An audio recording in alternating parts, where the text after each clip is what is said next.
Today I fucked up by accidentally groping my driving instructor. Given this FU didn't actually happen today but a few months ago. Except I only got Reddit recently and am still trying to figure out how to use it. So I'm doing my very first driving lesson right, and it's going pretty well. So towards the end of the lesson my instructor tells me he's going to get me to practice reversing. He gets me to do all the different checks from looking in my mirrors to over my shoulder. He told me to keep looking over my shoulder and put the car into reverse. Now, me, not being very familiar with a car yet, went to reach over and grab the gear stick. Instead I accidentally grabbed a different A-shaft. Naturally I realized immediately my mistake, and I think it was equally as awkward for my instructor as it was for me. I kept apologizing and I went so red. Luckily, he was pretty nice about it, but it's safe to say I requested a new instructor for my next lesson. Too long didn't read, I accidentally grabbed my driving instructor's crotch instead of the gear stick.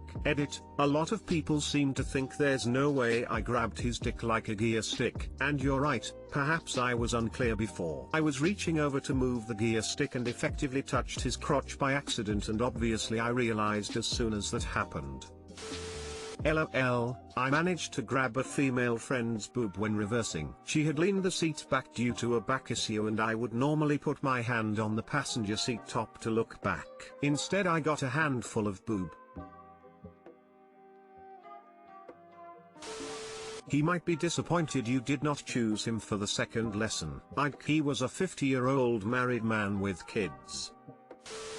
Even more awkward was that he wasn't wearing pants. But why was his dick out? Just in case the beginner driver forgets what shaft to use.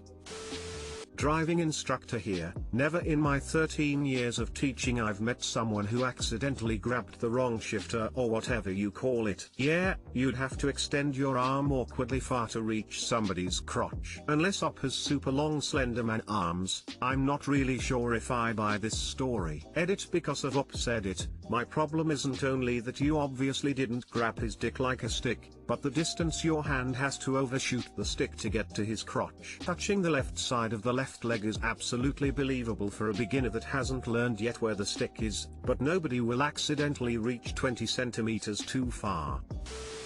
Today I fucked up by charging and viewing my ex-wife's cell phone. So, my wife and I divorced back in 2014 after a 7-year marriage. The breakup was a surprise, but I got the same old story. We grew apart and didn't communicate very well, etc etc. I've fully come to terms with the breakup and I'm in a happy relationship now. At the time of the breakup, I remember being a bit confused as I thought things were, overall, pretty good between us. It was very confusing and surprising at the time though. But time helped and we amicably went out separate ways. Yesterday I was looking for a charger for a device. I stumbled across a couple of old cell phones. I thought it would be a good idea to charge them and see if they still worked. What I found was a bit of a shock. On one of the micro SD cards was a gallery of nude selfies, Snapchat screenshots, my ex-wife had taken in 2013, time-stamped. The worrying thing was that they were not for me. They were for Dave, Mark and Dre. Although none of the guys were my friends, I know who they are. To be honest, I feel a bit indifferent about it now,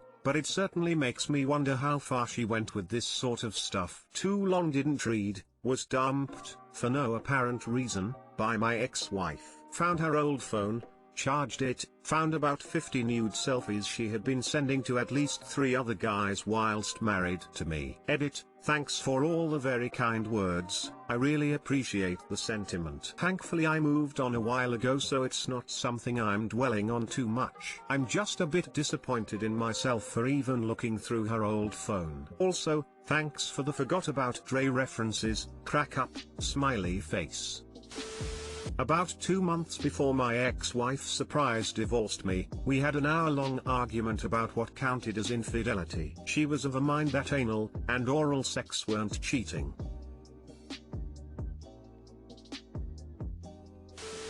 Honestly, be happy she ended it instead of cheating on you for years and lying to your face because she was too weak/selfish to pull the trigger. My wife had a 5-year-long affair through both of our kids' pregnancies. When I found out, it tore me to shreds, still dealing with it actually, and I wish beyond anything in the world that she would have just left me. Birthdays, holidays, our anniversaries, the entire first 5 years of my son's life. I cannot look at pictures of him or us without feeling betrayed and devastated. She lost interest in you and did the right thing. She left when she was unhappy. I wish my wife did that. I'm glad you're in a better place. Grateful that she respected you and herself enough to walk away. Sounds less like a fuck up and more like a confirmation that you're better off without her. Hope you're now with someone worthy of your time. You dodged a bullet. Be thankful it ended when it did. You have a-holes living in this world. Bro, had something similar. Wife came home one day after 17 years of marriage and said I'm done and went to the garage. I followed and we had the discussion. I left the next day. Less than 2 weeks later she is shacking up with all the dudes she worked with. Now I am remarried to someone that actually understands me. Happy, we communicate and only talk nice to each other. Her life is in shambles sadly. She got what she wanted though. She played her worst possible hand and you played your best being happy with someone else.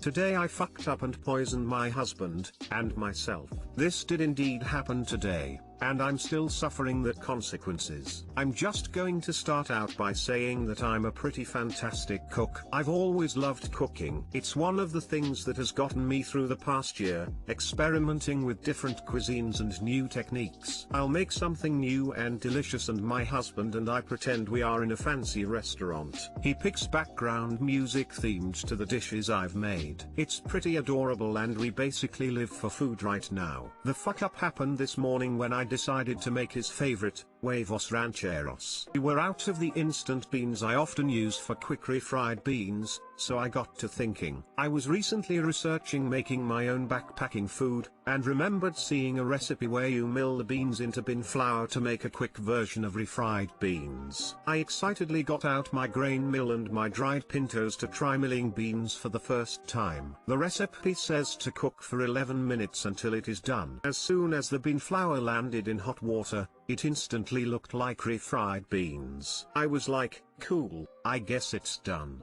The recipe completely neglected to mention that you would kinda poison yourself if you don't cook it long enough. I whipped up ranchero sauce from scratch and poached some egg. Breakfast was delicious and we both cleaned our plates. After a few hours my stomach felt a bit off, and my mind flipped a switch. I remembered you can get sick from undercooked kidney beans. Oh shit. I started googling undercooked beans and to my horror realized I had most likely poisoned my husband and myself with lectin, a toxin in undercooked beans. He woke up from a nap and mentioned he felt a little nauseous. I came clean and told him I might have actually poisoned him accidentally. He took the news remarkably well, but things went downhill for him pretty quickly. He spent the rest of the day hugging the porcelain throne.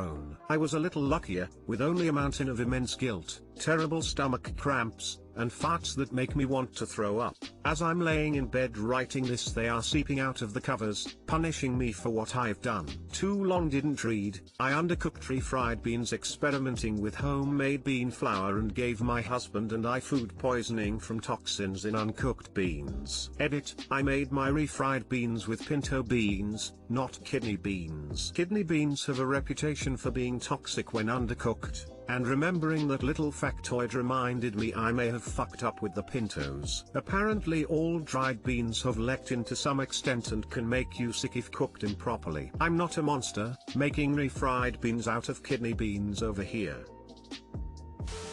This is a great today I fucked up. I almost poisoned my other half and me by cooking up some squash that had turned incredibly bitter. Luckily by some freak of luck I tasted it before serving and discovered all about cucurbitacin and toxic squash syndrome. What? I had no idea that sweet little squash could be so dangerous. I made homemade eggnog for Christmas one year and loaded it with nutmeg. I totally forgot nutmeg can be poisonous in large quantities, and my partner and I spent the rest of Christmas Eve/day wondering why we felt terrible. Needless to say, I just buy my eggnog now, and load it with whiskey instead. I love nutmeg, so this is a FU I could see myself doing. At least now you can say been there done that. You have my sympathies. Many years ago when I was an impoverished student I ate a lot of beans. I thought I'd try dried beans to save money over tinned ones. Turns out the batch I made wasn't cooked enough and I had similar problems. The worst was burping and it smelling like a fart. Oh, dear God, if the smells that are currently coming from below dared to come out of my mouth. Gah.